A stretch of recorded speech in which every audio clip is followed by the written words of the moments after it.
मित्रांनो, उष्माघात, तापमानात प्रचंड वाढ होती आहे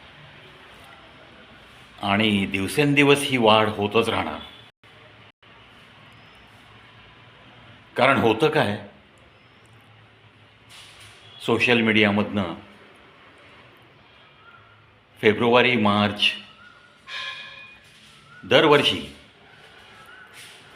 खूप सारे मेसेजेस एकमेकांमध्ये फॉरवर्ड केले जातात. अगदी झाडं लावा, झाडं जोपासा,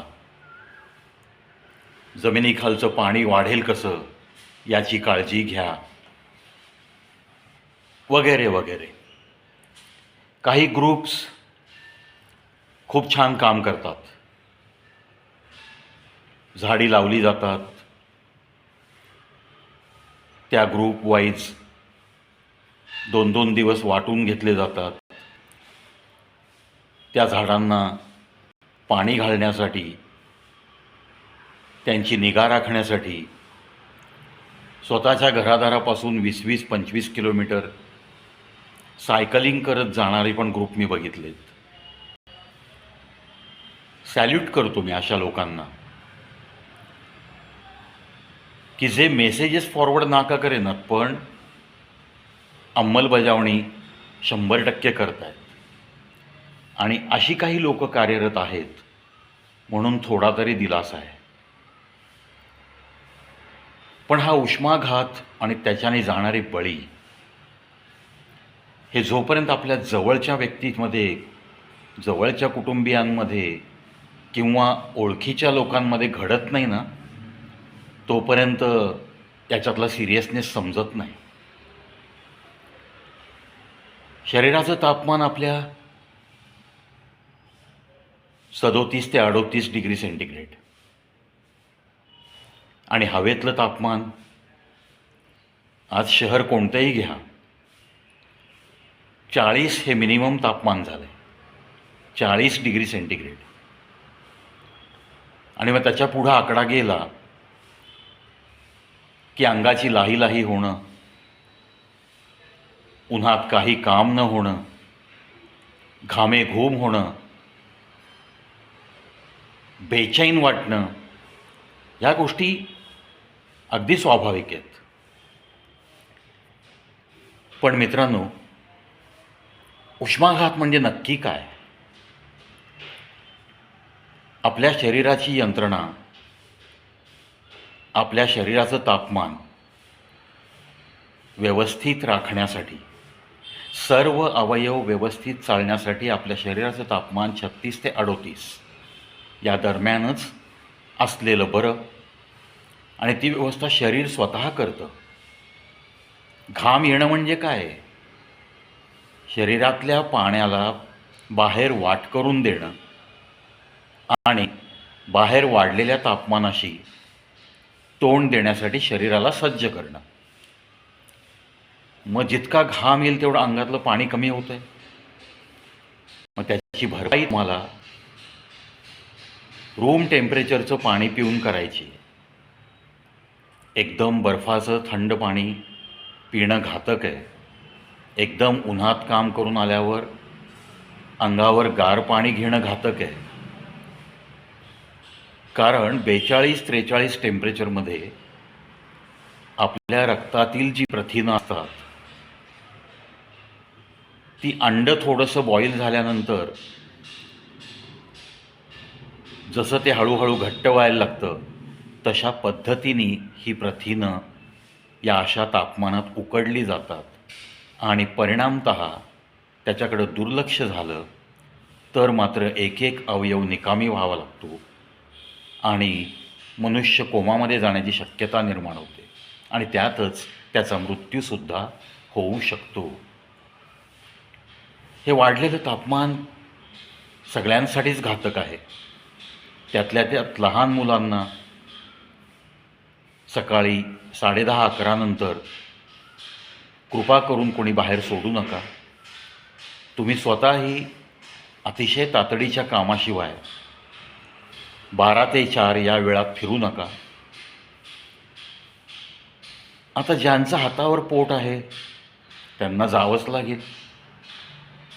त्यांच्यासाठी घरात बसून सूचना करणं हे काही तितकं संयुक्तिक वाटत नाही. पण त्यांनी पाण्याची व्यवस्था करूनच कामाच्या ठिकाणी काम करावं. अधूनमधून रूम टेम्परेचरचं कोमट पाणी आपल्या पोटात जाईल अशी व्यवस्था करावी. इतर नागरिकांना मी विनंती करेन, तुम्ही रस्त्याने चाललायत आणि कुठं काही रोजंदारीवरची कामं चालली आहेत, जाऊ द्या ना एक खिशातली 50ची नोट, एक 2-3 पाण्याच्या बाटल्या त्या लोकांसाठी नेऊन द्या. ह्या बारीक सारीक गोष्टी पशुपक्ष्यांसाठी पण केल्या पाहिजेत. सावलीमध्ये पाण्याची भांडी ठेवता आली पाहिजेत. ते पाणी गरम होणार नाही याच्याकडे लक्ष द्यावं लागेल. पक्ष्यांनाही लाही होते, येतात त्या पाण्यामध्ये डुंबतात, त्यांनाही बरं वाटतं. काही पक्षी पंख भिजवून आपल्या घरट्याकडे जातात आणि त्या पंखाचा गारवा घरट्यातल्या पिलांना देतात. त्या पंखातलं थेंब थेंब पाणी त्या घरट्यातल्या पिलांना पाजतात. हा तुम्ही केलेल्या समाजसेवेचा असा उपयोग होतो आणि 1-2-4 जीव जर असे वाचत असतील तर मग किती छान. मित्रांनो, उष्माघातापासून आपल्याला स्वतःही वाचायचं आहे, इतरांनाही वाचवायचं आहे. कारण 37च्या वर टेम्परेचर गेलं की मानवी शरीराला घातक गोष्टी सुरू होतात आणि मग आपलं अंगातलं रक्त उकळू नये याची काळजी आपणच घ्यायची. अंगातलं पाणी कमी झालं नाही पाहिजे म्हणून थोडं थोडं पाणी पित राहणे हाच इलाज आहे. उन्हामध्ये बाहेर न पडणे, शक्यतो जेवढी काळजी घेता येईल तेवढी काळजी घेणे. प्रखर उन्हाचा डोळ्यांना त्रास होतो, गॉगल वापरला पाहिजे. कानाला तुमच्या गरम वाऱ्यांचा त्रास होऊ शकतो, पांढरा रुमाल डोक्यावरून कान झाकतील असा. अबाव 50च्या सर्व लोकांनी तर खूपच काळजी घेतली पाहिजे आणि लहान मुलांनी पण, वय वर्ष 14पर्यंतच्या मुलांनी उन्हामध्ये खेळणं बिलकुल टाळलं पाहिजे. चला, एकमेकांना या उष्माघाताच्या संकटापासून वाचवायचं आहे आपल्याला.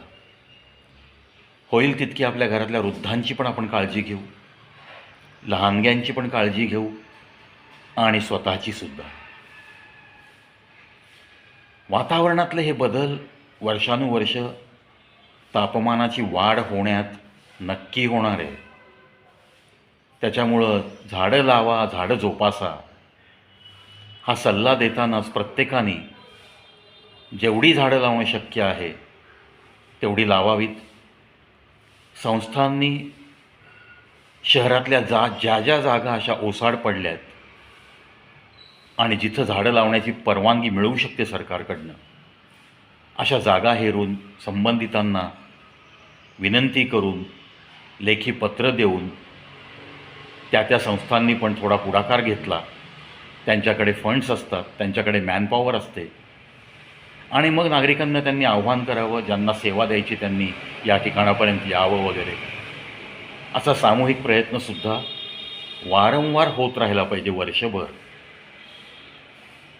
तरच या पृथ्वीवर जगणं येणाऱ्या पिढ्यांना सुकर होईल आणि आपली राहिलेली वर्ष सुरळीत जातील अशी आशा धरूयात. मित्रांनो, तळमळीने व्हिडिओ बनवला आहे, एकमेकांमध्ये नक्की शेअर करा आणि हा विचारांचा गारवा या उन्हाळ्यात उष्माघातापासून वाचण्यासाठी खूपच आवश्यक.